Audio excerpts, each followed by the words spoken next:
우리 사사기 1장 1절부터 10절까지 같이 자막을 보시면서 읽도록 하겠습니다. 사사기 아마 처음 읽으시는 분도 있는지 모르겠어요. 양심적으로 우리 같이 읽지요. 여호수아가 죽은 후에 이스라엘 자손이 여호와께 여쭈어 이르되 우리 가운데 누가 먼저 올라가서 가나안 족속과 싸우리까? 여호와께서 이르시되 유다가 올라갈지니라. 보라, 내가 이 땅을 그의 손에 넘겨주었노라 하시니라.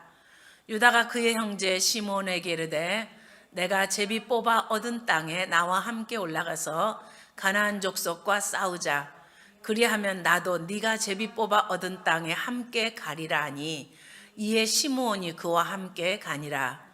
유다가 올라가매 여호와께서 가나안 족속과 브리스 족속을 그들의 손에 넘겨주시니 그들이 베색에서 10,000명을 죽이고 또 베색에서 아도니 베색을 만나 그와 싸워서 가나안 족속과 브리스 족속을 죽이니 아도니 베색이 도망하는지라.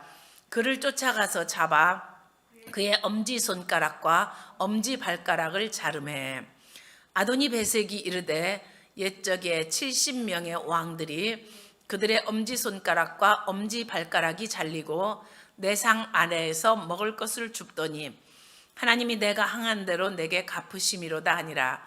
무리가 그를 끌고 예루살렘에 이르렀더니 그가 거기서 죽었더라. 유다 자손이 예루살렘을 쳐서 점령하여 칼날로 치고 그 성을 불살랐으며 그 후에 유다 자손이 내려가서 산지와 남방과 평지에 거주하는 가나안 족속과 싸웠고 유다가 또 가서 헤브론에 거주하는 가나안 족속을 쳐서 세세와 하이만과 달메를 죽였더라. 헤브론의 본 이름은 기럇 아르바였더라. 아멘. 제가 구약 성경에서 이제 강해를 좀 시작해야겠다고 생각하면서 창세기, 출애굽기, 레위기는 이제 제사법이고 또 정결법이니까 어렵지만 민수기, 신명기 그냥 여러분들이 읽으면 쉽게 이해가 되는 그런 내용이고 또 목사님들 설교 통해서 많이 여러분들이 들으셨어요. 또 시편이나 잠언이나 전도서는 그냥 여러분들이 읽기만 해도 웬만하면 이해가 이렇게 되지요. 사사기는 혼자서 읽는 것보다는 같이 공부하는 것이 좀 도움이 될 것 같아요. 그래서 제가 조금 구약 중에서 구약은 이제 역사서잖아요. 이스라엘의 역사서. 근데 이제 이스라엘의 역사서 중에서도 이 사사기를 읽다 보면 좀 머리가 복잡하고 좋은 말은 별로 없고 막 전쟁하는 얘기, 누구 죽인 얘기, 막 이스라엘 백성들이 범죄한 얘기. 그러니까 이 사사기는 그 6가지 패턴이에요. 6가지 패턴이 뭐냐면은 죄 짓는 거예요. 하나님 앞에 범죄해요. 그래서 징계받아요. 징계받고 나면 또 이제 어떻게 해요? 회개하지요. 회개하고 나면 전쟁이 붙었는데 거기에서 가나안 연합군이 패하고 이스라엘이 이겼기 때문에 그 가나안 땅의 중요한 거점을 점령하고 그리고 이제 큰 전쟁에서는 여호수아가 이겼는데 이제 여호수아의 사명은 거기까지예요. 모세의 사명이 요단강을 건너기 직전까지 모세의 사명이라면 여호수아의 사명은 요단강을 건너서 이제 큰 전쟁에서 이기게 하고 그리고 이제 여호수아는 죽습니다. 이제 그 다음에 이제 무엇이 남아 있냐면 이스라엘이 가나안 땅 정복하는 것은 이제 3단계예요. 첫째는 이제 큰 전쟁에서 싸워서 이겼어요. 이제 그 다음 단계가 여호수아가 살아있을 때 땅 분배를 합니다. 아직 들어가지 않았는데 아직 거기 원주민들이 살고 있는데 들어가서 우리가 살 땅을 제비 뽑아서 다 분배를 해요. 12지파별로. 그렇게 이제 분배를 한 다음에 각 지파별로 그 지역을 자기네가 찾아가서 이제 원주민들을 쫓아내고 그리고 이제 자기 땅으로 해야 되는 이런 이제 3단계의 이제 과정을 겪는 겁니다. 그런데 머리가 아파요. 듣기만 해도 머리 아프고 왜냐하면 여러분 좋은 일도 아니고 나쁜 일 계속 되풀이되는 거 피곤하잖아요. 그죠? 죄 짓고 징계받고 회개하고 그래서 하나님이 또 용서하시고 구원해 주시면 또 잊어버려요. 그걸 잊어버리고 그리고 또다시 죄짓고, 이 패턴으로 자그마치 여호수아가 죽고 나서부터 언제까지 그게 되풀이되냐면 이스라엘에 왕이 없으므로 하는 말이 사사기서를 읽다 보면 자주 나와요. 그러니까 이제 사울 왕이 이제 초대 왕으로 세워지고, 그다음에 이제 다윗 왕 시대 때 와서야 드디어 하나님이 원하시는 나라의 모습을 갖췄는데, 사울 왕이 세워지기까지 여호수아의 죽음 이후로부터 사사 시대가 자그마치 350년 동안이나 세월이 흐르는 동안에 이런 그 악순환의 패턴으로 계속 흘러가니까 백성들은 백성들대로 외세의 침략을 계속 받고 이렇게 하니까 지치고 피곤하지요. 읽는 사람도 힘들어요. 어떤 학식이 높은 분이 이런 질문을 했답니다. 공자님의 제자들은 참 학식이 높은 분들이었대요. 또 석가모니 스님의 제자들은 그렇지 못하잖아요. 평범한 그냥 어부들, 평범한 사람들, 심지어 세리 뭐 이런 사람들이었잖아요. 그런데 그게 문제가 아니라 공자님의 제자들은 학식이 참 높은 분들이었기 때문에 공자님 말씀을 이렇게 읽어보면 굉장히 그 인격 수양에 도움이 되는 좋은 말씀들로 가득 차 있는 거예요. 철학적이고요. 학자들이잖아요. 철학자들이잖아요. 또 불교 경전을 보면 그것도 참 인격 수양에 도움이 되는 그런 좋은 이야기들이 많이 있는데, 어째 성경은 창세기부터 쭉 읽다 보면 참 온갖 추접한 얘기가 그 속에서 막 나오잖아요. 우리가 참 입에 담기도 참 민망한 그런 추접한 얘기들이 막 나오다가, 우리가 오늘 읽을 이제 오늘부터 이제 공부하게 되는데 꽤 시간이 좀 오래 걸릴 것 같아요. 제가 지금 어떻게 할까 생각하는데, 마태복음은 제가 한 절도 빼놓지 않고 다 했거든요. 근데 사사기는 혹시 이제 조금 여러분들이 지루하게 느끼는 부분이 있으면 이제 큰 거는 하고 이제 좀 작은 거는 넘어가지 않으면 이것도 1년 반 걸릴 것 같아서 다른 것도 또 해보고 싶은 게 많잖아요. 그래서 이제 사사기는 조금 어떻게 할까 지금 고민하는 중인데, 이제 가면서 드라마가 어떻게 전개될지 여러분들 기대하시기 바랍니다. 여러분, 우리가 연속극 보잖아요. 일주일에 한 번씩 이제 연속극 이렇게 하면 그 뭐 드라마 그런 거 뭐 재밌어요? 뭐 맨날 무슨 불륜 얘기나 나오고 그런 거 재미없어요. 하나님 나라 드라마는요, 듣고 나면 연상이 돼요. 머릿속에서 연상이 되면서 믿음이 생겨요. 그게 내 얘기가 아니고 다른 나라 역사 이야기고 다른 사람들의 삶의 이야기지만 그것이 하나님 말씀에 있는 것이기 때문에 그것이 내 속에서 양식이 되는 거예요. 영적으로 나를 충전시켜주는 그런 역할을 해요. 그래서 여러분, 매주 수요일 날 저녁 7시 반에 드라마, 대하 드라마, 사사기 드라마 시작했습니다. 오늘부터 여러분들 빠지지 마시고, 오늘 보니까 다른 때보다 좀 일찍 들어오신 분들도 계신 것 같아요. 오늘부터 사사기 시작하니까 여러분들 혼자서 읽으면 재미없지만 이렇게 저하고 같이 이렇게 하시면서 하면 여러분들이 사사기를 재미있게 잘 끝낼 수 있도록 저도 열심히 노력을 할 테니까 매주 수요일 날 무슨 드라마? 사사기 드라마 기대하시기 바랍니다. 그래서 이렇게 공자님 말씀이나 불교의 경전은 좋은 이야기로 가득한데, 왜 성경은 이렇게 정말 추잡한 이야기들로부터 시작해서 사람을 죽이는 이야기, 전쟁 이야기, 왜 이런 걸로 가득하냐, 이제 이런 질문을 했습니다. 그랬더니 그 대답은 바로 이런 거예요. 성경은 사실을 이야기합니다. 그냥 좋은 이야기를 하는 것이 아니고 인격 수양에 도움이 되는 철학이나 그런 그 어떤 것을 이야기하는 것이 아니고 성경은 사실을 이야기하는 거예요. 역사 이야기를 이야기하는 겁니다. 그래서 살아계신 하나님이 그 역사 속에 어떻게 이스라엘 백성들이라는 이스라엘이라는 한 나라 속에 들어오셔서 하나님이 어떻게 간섭하시고, 아브라함이라는 한 개인 속에 오셔서 어떻게 그를 믿음의 조상으로 선택하시고, 어떻게 천지를 지으시고 창조하신 하나님이 인간 역사 속에 들어오셔서 이런 죄인된 인간들하고 어떻게 일을 하셨는지, 이런 드라마기 때문에 또 그러고 실제로 사실 역사적으로 있었던 그런 이야기이기 때문에 그 속에서 우리가 하나님께로부터 참 배우는, 성경을 통해서 배우는 교훈이 많은 거지요. 자, 사사기로 돌아가서, 사사라는 뜻은 the judge 그래요. judge. 여러분, judge 판사잖아요, 오늘 우리들이. 그런데 이스라엘이 왕이 없던 시절에 군사적으로 또 사법권도 가져서 사람들을 재판할 수 있는 그런 리더십을 가진 지도자들을 말하는 거예요. 사사는 이제 모세 다음에 이제 일어난 여호수아 다음에 일어난 지도자들부터 시작해서 왕이 세워지기 전까지의 이제 그 리더십을 가진 그 이스라엘의 지도자들을 이제 이야기하는 겁니다. 자, 그래서 이게 사사기를 읽다 보면 이제 1장 1절에 뭐라고 시작해요? 여호수아가 죽은 후에. 예.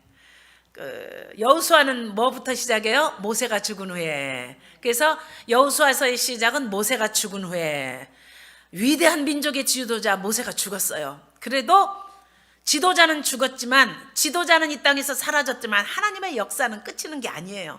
하나님은 또 여호수아를 세우셔서 모세가 죽은 후에 하나님은 여호수아에게 나타나시어서 말씀하시고 여호수아를 지도자로 세워주시어서 가나안 정복 전쟁에서 크게 승리하게 하시잖아요. 자, 가나안 정복 전쟁에서 크게 승리했지만 아직 땅 분배만 끝났지 구체적으로 그 땅에 들어가서 살지 못했는데 아직도 해야 할 과제와 숙제가 있음에도 불구하고 여호수아가 죽었어요. 여러분, 아무리 훌륭한 지도자라도 죽습니다. 죽어요. 네. 아무리 훌륭한 리더십을 가진 사람이라도 영원히 통치할 수는 없어요. 네. 그래서 여호수아가 죽은 다음에 백성들의 마음 가운데 아직도 땅을 완전히 다 정착하지 못했는데 지도자가 돌아가셨단 말이에요. 얼마나 참 마음이 힘들겠어요. 네. 그래서 이제 어떻게 뭉쳐요? 제사장을 중심으로 해서 지파별로 제사장을 중심으로 해서 뭉칠 수밖에 없는 거예요. 그때 당시에 실로에 여호와의 그 집이 있었고 이제 실로에 그 하나님의 법궤가 이렇게 있었거든요. 그래서 하나님께 물었다 그러는데 여기서 물었다는 것은 이제 어떻게 생각하냐면 지도자인 여호수아가 없기 때문에 하나님께서 이렇게 민수기에 보면 제사장에게 우림과 둠빔이라는 그 제도를 통해서 이제 예스냐 노우냐 하나님의 응답을 이렇게 제비뽑기 하는 그런 방법이 있었어요. 그래서 구약에는 민수기나 여호수아에 보면 우림과 둠빔으로 갈 것인지 스탑할 것인지 또는 제비뽑기 방식으로 이렇게 이제 하나님의 뜻을 묻는 방법이 있었기 때문에 아마 이런 방법으로 물었던 것 같아요. 자, 이제 가서 각 지파별로 가서 땅을 차지해야 되는데 어느 지파가 먼저 가면 되겠습니까? 이제는 각 지파별로 싸우라는 거예요. 작은 싸움이에요. 큰 전쟁은 이미 이겼어요. 예. 그러나 큰 전쟁은 이미 이겼지만 아직 해야 할 일은 남아있는 거예요. 여러분, 우리 신앙생활도 마찬가지입니다. 예수님께서 큰 전쟁에서 사단의 머리를 상하게 하셨어요. 예수님이 십자가에 달려 죽으시고 사망 권세를 이기시고 부활하심으로 이미 우리의 구원을 완성하셨다 그래요. 이미 완성하셨어요. 그런데 우리는 아직 천국에 도착한 건 아니잖아요. 그러니까 남은 전쟁은 있지만 그것은 우리가 믿음으로 나가서 싸워 이기면 되는 것이고 이미 큰 승리는 여호수아라는 이름이 구원자라는 뜻이잖아요. 여호수아 시대에 이미 전쟁을 통해서 큰 전쟁에서 이미 이겨놓은 전쟁인 거예요. 우리는 그래서 이미와 아직 사이에 살고 있는 사람들이다 그러잖아요. 이미 주님께서 구원을 이루셨습니다. 그러나 아직 천국에 도착하지 않았기 때문에 이미와 아직 사이에서 구원을 완성해가는 그런 과정 속에서 있는 우리들이에요. 그래서 지금 이스라엘 백성들은 큰 전쟁은 싸워서 이겼지만 아직 정복해야 될 그런 땅이 있는 겁니다. 자, 이미와 아직 사이에 살고 있는 우리들은 뭘로 이겨야 된다고요? 오직 믿음으로 이기는 줄로 믿습니다. 우리 예수님께서 이미 승리해 놓으셨어요. 그런데 우리는 아직도 죄와 더불어서 싸우면서 아직도 이겨가고 있는 거예요. 예. 자, 오늘은 이제 이 그 전쟁 이제 이야기를 좀 보려고 그러는데요. 첫 번째로 뽑혔는데 2절에 보면 누가 뽑혔을까요? 예, 유다 지파가 뽑혔어요. 야곱의 12 아들들의 이름이 곧 이제 12 지파의 이름이 됐지요. 조금 달라요. 요셉의 두 아들이 에브라임과 므낫세인데 에브라임과 므낫세 각 지파가 됐고요. 어쨌건 이제 12 아들들이 각 지파가 됐는데 이 12 아들들 중에서 누가 장자예요? 유다가 장자예요? 아니에요. 야곱의 아내인 레아가 자식을 낳았는데 맨 첫 번째 난 게 누구예요? 루벤이죠. 예, 루벤. 그 다음에 누구를 낳았어요? 레위를 낳나요? 그리고 시므온을 낳나요? 그 다음에 유다지요. 하여간 유다가 네 번째 아들이에요. 네 번째 아들인데 성경은 유다를 장자의 축복을 받은 아들이라고 그러잖아요. 왜냐하면 유다 지파에서 홀이 끊어지지 아니하리라. 야곱이 임종할 때 자기 자식들을 축복하면서 예언하는 기도를 했는데, 유다를 축복하면서, 네 번째 아들인 유다를 축복하면서 네가 장자다 그러는 거예요. 너에게서 홀이 끊어지지 않는다는 것은 왕권을 가진 왕이 너에게서 나온다. 그래서 다윗 왕이 유다 지파에서 나왔잖아요. 뿐만 아니라 메시아이신 그리스도가 다윗의 후손으로 오셨기 때문에 실질적인 장자의 축복은 유다가 받은 거지요. 그래서 유다는 하나님의 기대가 특별한 지파예요. 12지파가 다 귀하지만 그 중에서도 하나님이 특별히 기대하시는 지파가 바로 유다 지파예요. 그래서 하나님께서 유다 지파가 먼저 올라가라 그러신 거예요. 여러분, 하나님께서 우리를 지도자로 세우시고 앞에 리더로 세우실 때는 하나님의 기대가 특별한 줄로 믿으시기 바랍니다. 그래서 부담 그러면 안 돼요.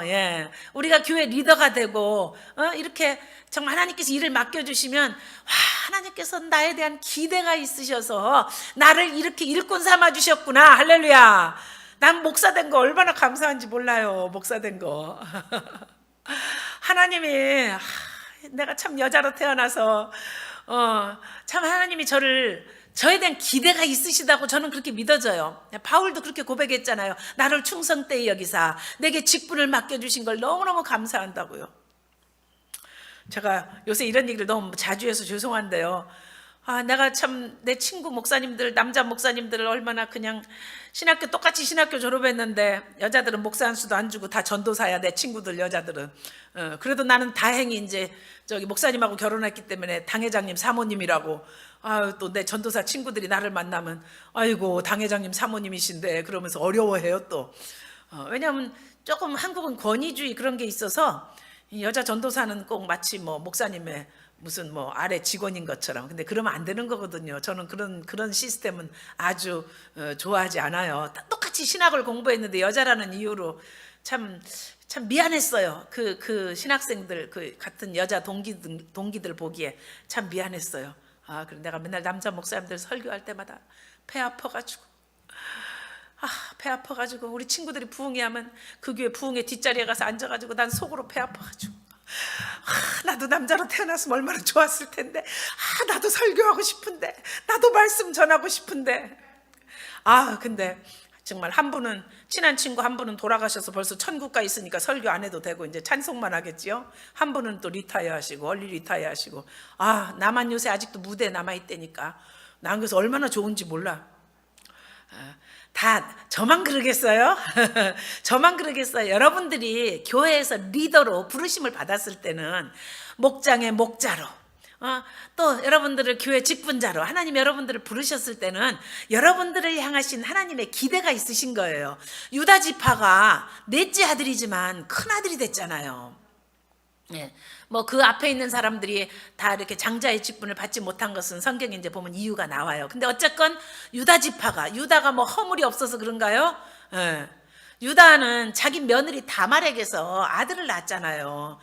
이렇게 허물이 많은 사람임에도 불구하고 하나님께서 유다 지파를 통해서 정말로 어떤 큰 기대를 갖고 계신 건 이게 하나님의 정말 헤세드죠.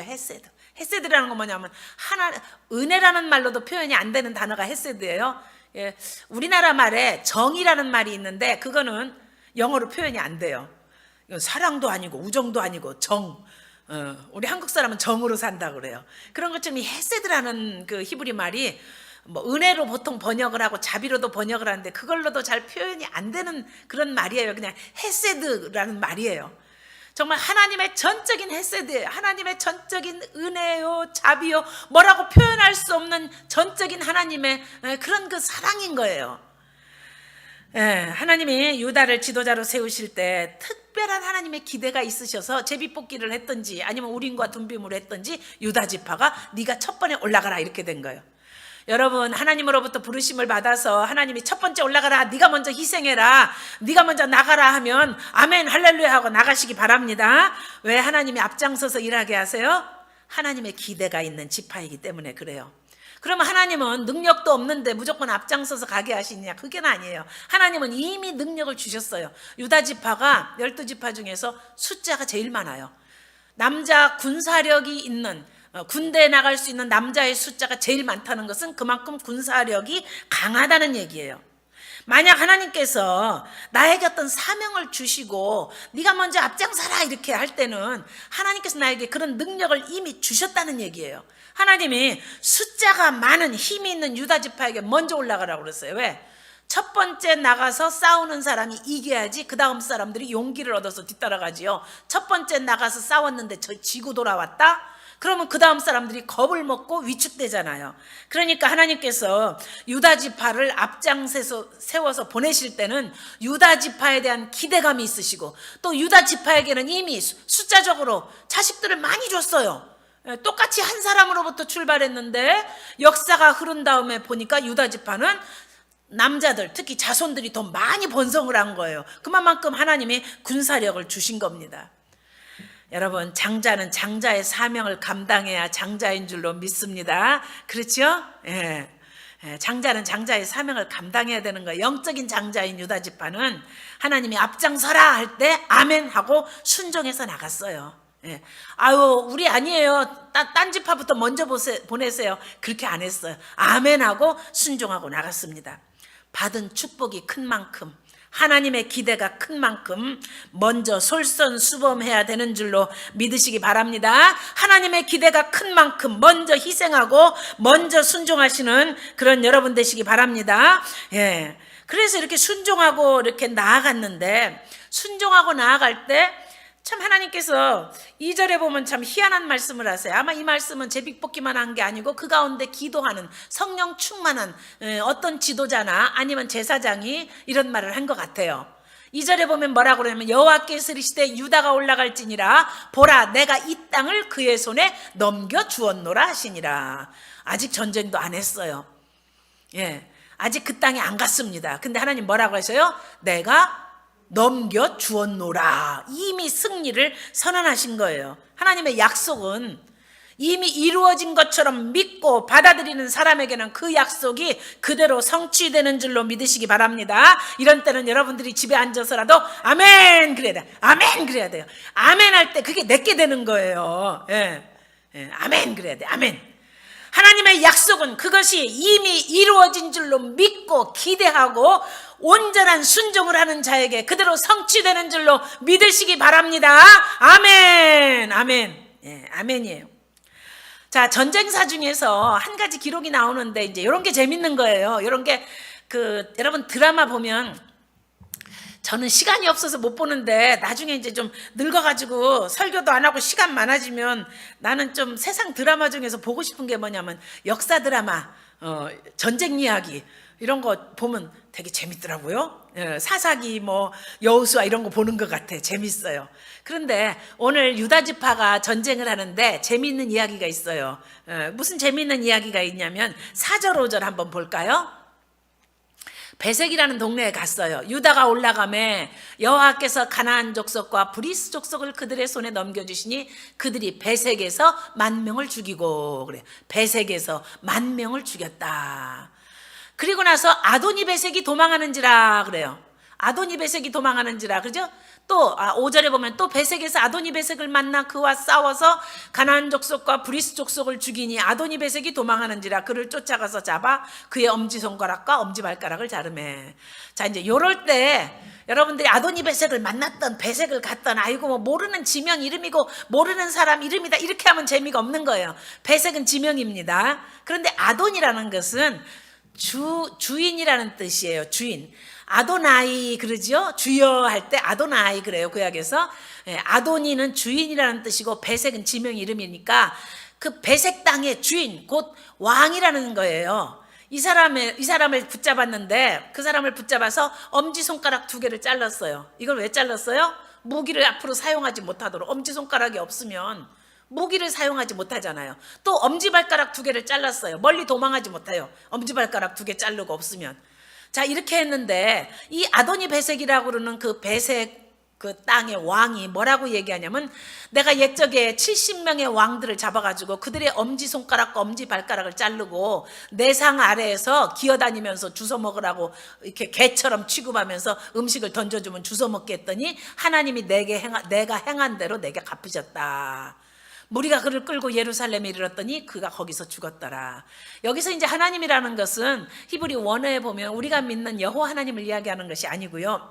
이 사람이 하나님을 믿는 사람이 아니고요. 그냥 신을 이야기하는 거예요. 그래서 그 인과응보 사상, 내가 너무 잔인하게 했다. 70명의 왕들을 붙잡아가지고 그들을 그냥 단칼에 죽여버리면 차라리 난데 그 왕들을 붙잡아서 죽지도 못하게 하고 엄지손가락, 엄지발가락 다 자르면서 기어다니게 하고 개처럼 기어다니게 하고 음식을 던져주면 집어먹게 하면서 최고의 모욕을 주고 처참하게 그렇게 그 왕들을 대우했더니 내가 그대로 받았다. 인과응보 사상대로 이제 이야기를 한 겁니다.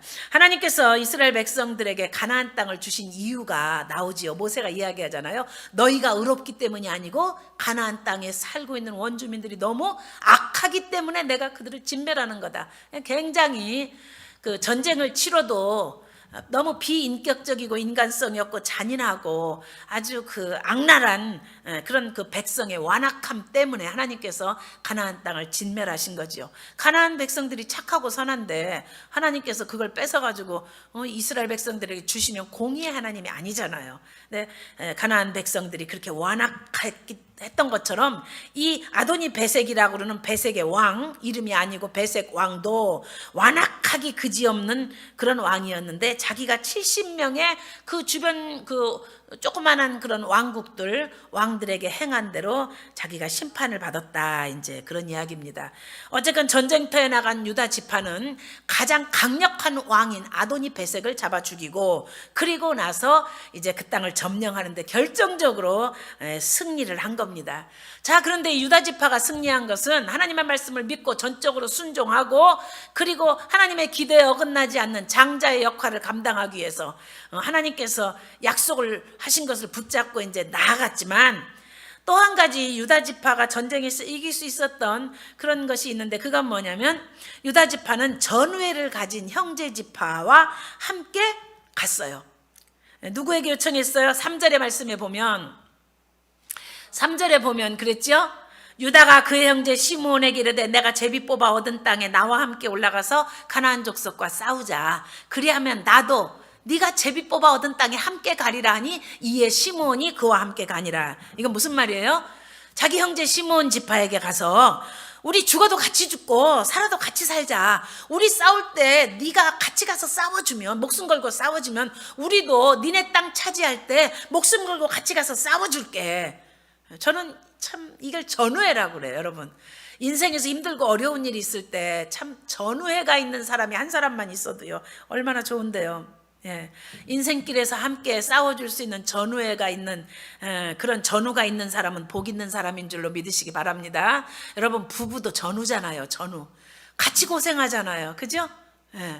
같이 고생해요. 같이 고생하고 같이 힘든 과정을 겪고 같이 자녀들을 키우고 그래서 참 결혼 초창기에는 여러분들이 어떤 그 처음 만났을 때는 뭐 애정이나 연정이나 이런 걸로 사는지 모르지만 나이가 들어갈수록요 부부는요 전우회로 사는 거예요. 전우회로. 또 인간애로 산다 그러죠. 김영석 교수님은 인간애로 산다. 20년 동안 정말 중풍으로 말도 잘 못하고 윌체어에 앉아있고 제대로 움직이지 못하고 대소변도 가리지 못하는 아내를 물론 간병 도와주는 사람은 있었겠지만 그래도 그 수발을 하면서 그때는 인간애로 살았다 그러잖아요. 근데 인간애로 살았다는 게 연정보다 그러면 뭐 애정보다 나뿐이 아니에요. 어떤 때는 또 힘들고 어려울 때는요 정말 전우회로 삽니다. 사선을 같이 넘는 그런 전우들이 있을 때 전쟁에서 싸워 승리하는 줄로 믿으시기 바랍니다. 여러분 부부들 서로 옆에 있는 와이프 남편 얼굴 좀 쳐다보면서 이 코로나 전쟁 시기에 우리는 전우입니다. 따라서 해봐요. 이 코로나 전쟁 시기에 우리는 전우입니다. 할렐루야. 전우지요. 전우입니다. 유다는 시므온과 전우회로 함께 싸워서 첫 전쟁에서 승리함으로 다른 지파들에게 크게 용기를 줄 수 있었잖아요. 저는 목회 사역을 하면서 굉장히 그 전우회라는 말을 제가 한국에서 목회할 때 자주 썼어요. 정말 신자들하고 같이 사선을 같이 넘었잖아요. 한 20년을 여러분 같이 지내보세요. 그러면 그동안에 별일은 없었겠습니까? 한 번은 이아무개 집사가 죽을 병이 들었어요. 멀쩡하니 건강했었는데 갑자기 대수술을 하게 되고, 그런데요, 정말 이 사람 딱 한 사람이거든요. 처녀로 재혼을 해서, 남편은 재혼이고 시집으로 와서 남의 자식 3명 키우고 자기 자식 하나 낳고, 그리고 고생하고 살아서 이제 좀 살만한데 죽을 병이 들어서 뭐 수술해도 장담 못한다고. 저 정말 교회에서 제가 3일 금식했잖아요. 그 여성교 회장 했었거든요. 뭐 그 사람하고 저하고 개인적으로 특별히 뭐 경상도 여자예요. 아이고 말도 이쁘게도 아니야. 경상도 여자인데 아주 좀 억시고 싸나워. 나하고 친한 사이는 아니었어요. 내가 뭐 친하려고 해도 지가 틈을 줘야 내가 친하지. 말을 뻣뻣하게 하고 항상 그런데, 그래도 우리 교인이잖아요. 우리 신자잖아요. 제가 3일 동안 물만 먹고 금식했어. 하나님 살려달라고. 그랬더니 나중에 이제 다 수술하고 나와서 보니까 저만 금식한 게 아니라 이제 신자들도 같이 이제 뭐 하루 금식한 분들도 있고, 그랬더니 이제 그 다음에 저하고 이제 완전히 전우가 된 거예요. 그래요. 내가 병원에서 사선을 넘을 때 그때 우리 사모님이 같이 금식하면서 같이 사선을 넘어줬지요. 그게 전우예요, 여러분.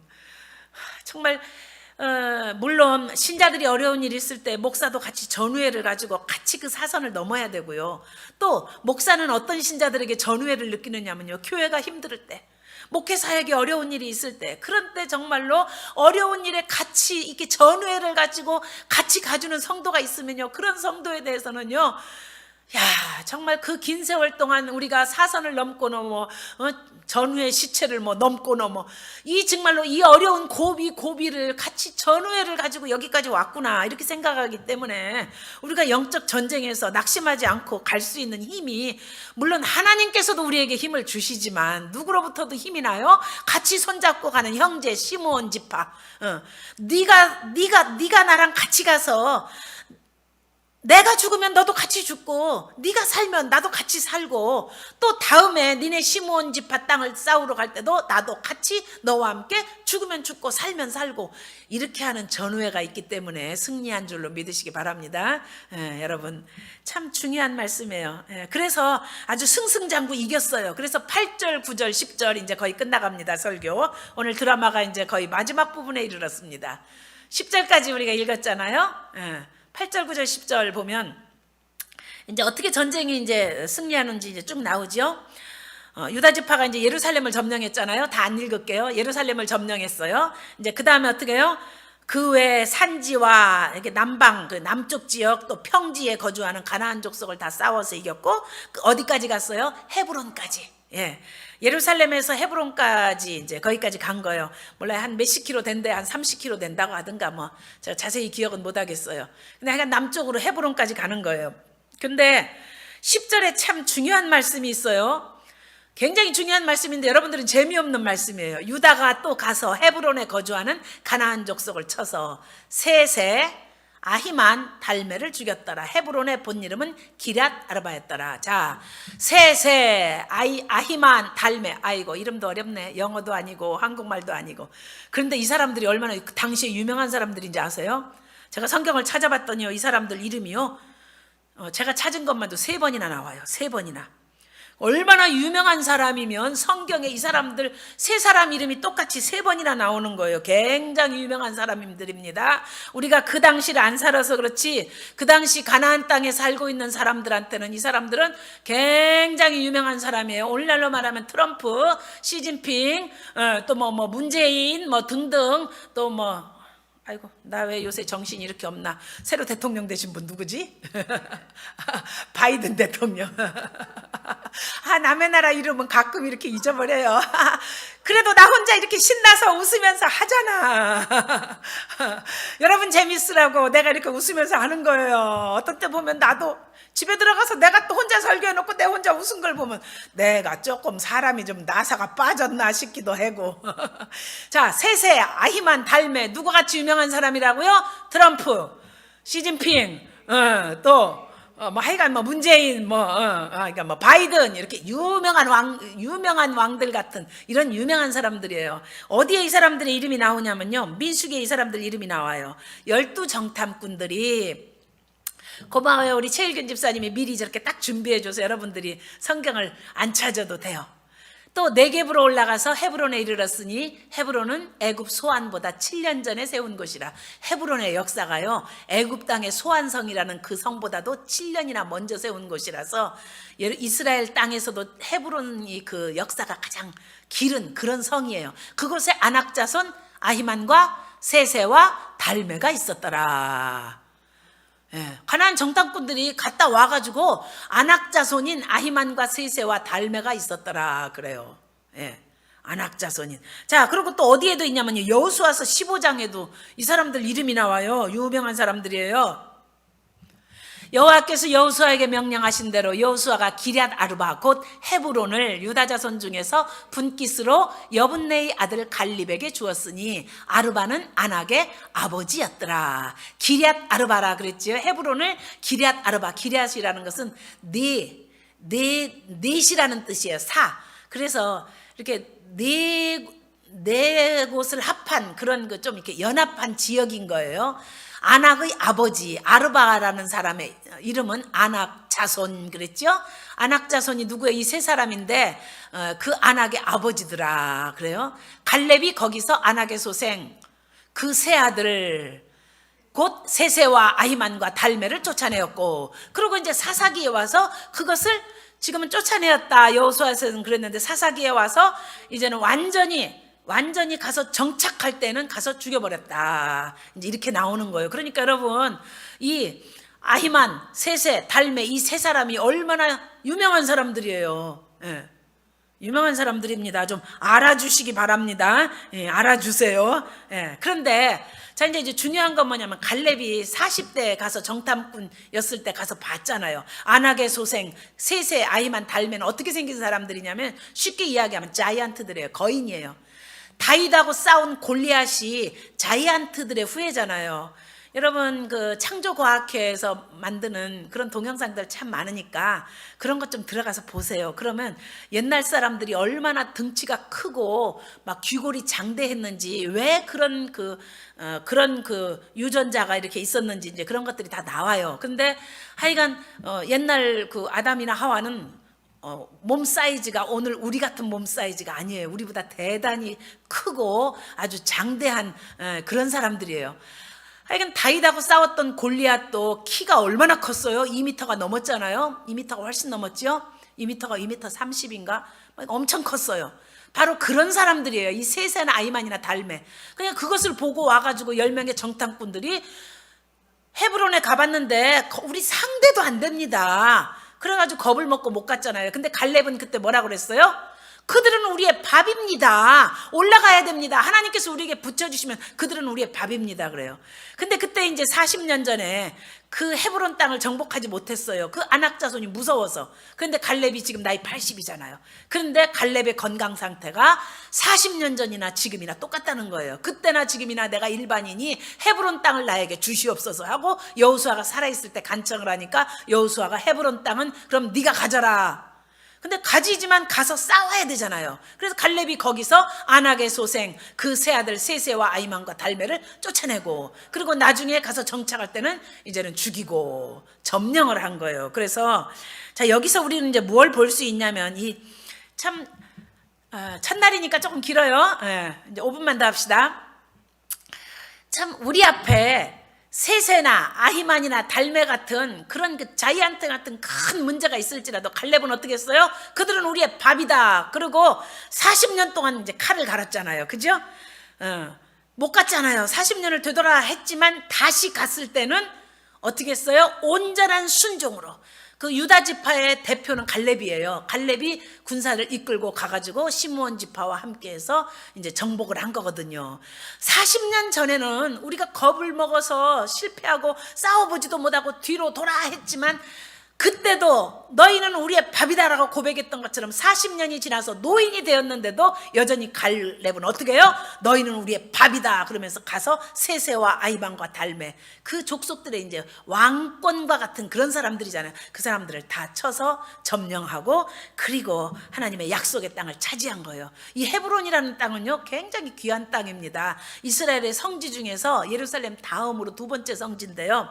제가 가끔 이제 이렇게 성지 이렇게 제가 그런 그 동영상 이렇게 탐방한 그 선교사들이 한 거 그런 걸 가끔 이렇게 제가 이제 그 지명에 대해서 궁금할 때 봐요. 이렇게 성경 가리키기 전에. 그런데 얼마 전에 제가 그 헤브론을 봤는데 헤브론은 막벨라 굴이 있는 곳이에요. 아브라함이 그 안에 사라를 장사 지내기 위해서 헤브론 사람들에게서 막벨라 동굴을 샀잖아요. 근데 그 동굴에 아브라함의 무덤이 있고요, 사라의 무덤이 있고, 그 아들 이삭과 그리고 리브가의 며느리 리브가의 무덤이 있고, 그리고 야곱과 레아의 무덤이 거기 있어요. 그래서 실제로 그 무덤이 있는데 무덤으로 내려가는 동굴은 닫혀져 있고, 그 위에 이렇게 쇠창살로 해가지고 참 한 건물 안에 뭐가 있냐면요, 그 이슬람 교도들이 하는 그 모스크 그 이슬람 교도들의 그 사원이 있고요, 같은 건물 안에 창살을 이렇게 해가지고 이쪽은 아브라함의 무덤, 아브라함과 사라의 무덤을, 저쪽은 이슬람 사람들이 와서 쳐다보고 있고요, 이쪽은 유대교도들이 회당이에요.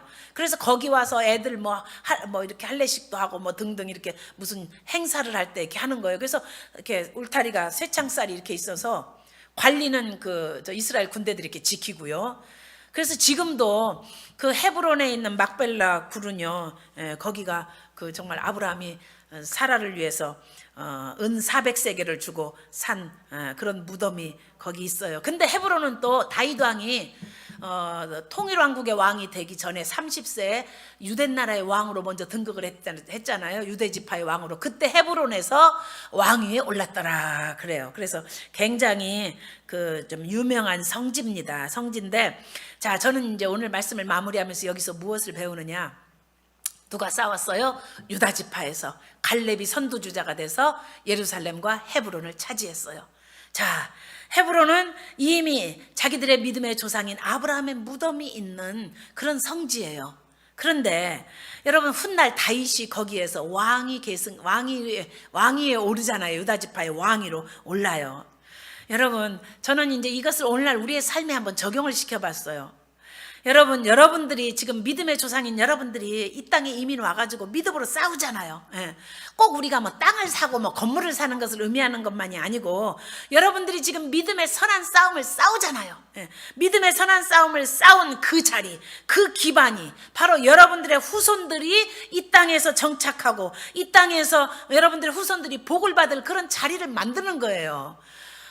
뒤늦게 이민 오셔갖고 주재원으로 오셔갖고 참 직장 생활하면서 영어도 짧은데 막 힘들게 아버지들이 일하잖아요. 그렇게 일해서 여러분들이 이 땅에서 어떻게 했어요? 산호세, 실리콘밸리 이 땅에 와서 여러분들이 여기에서 거점을 마련해서 자식들을 키우잖아요. 그래서 여러분의 자식들이 그래도 믿음으로 이렇게 살아서 성공해서 미국의 주류사회에 들어가서 또 하나님께 영광을 돌리는 그런 인물이 되기를 바라고 여러분들이 키우잖아요.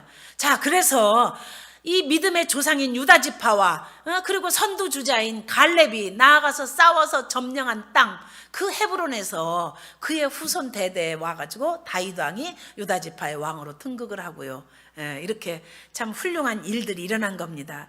오늘 믿음의 조상들이 온전한 순종으로 믿음으로 싸우면 그 후손 대대까지 그 땅에서 영적인 승리가 일어나는 그런 축복의 역사가 있는 줄로 믿으시기 바랍니다. 자, 그래서 오늘 말씀을 마무리하면서, 여러분이 이제 2월 오늘 첫째 주지요? 네, 첫째 주인데 우리 교회 표어인 성경 말씀이 뭐예요? 다 잊어버렸죠? 복습을 자꾸 해야 돼. 요한일서 5장 4절, 무릇 하나님께로부터 난 자마다 세상을 이기느니라. 세상을 이기는 이김은 승리는 이것이니 우리의 믿음이니라. 옛날 번역에는 세상을 이기는 이김은 이것이니, 그래서 제가 그게 익숙해요. 근데 이제 개역개정으로 통일해야 되니까, 무릇 하나님께로 난 자마다 세상을 이기느니라.